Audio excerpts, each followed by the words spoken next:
Eh, eh, eh. Sasa huyu kumbe mjini njo na akili tu, utapiga hela. Nafunda alivyo na dharau. Sasa sijui mnyama alikuwa anacheka na hapo kapiga hela kapita hivi. Shughuli ilibakia kwetu sisi sasa, maana huyu sio mnyama, ni kiumbe. Sasa sijui kwa Kiingereza tunahitaji eti wale waticha zungu.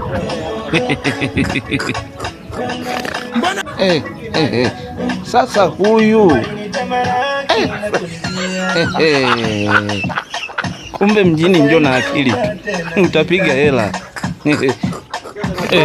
Nafunda alivyo na dharau. Sasa sijui mnyama alikuwa anacheka na hapo kapiga hela kapita hivi.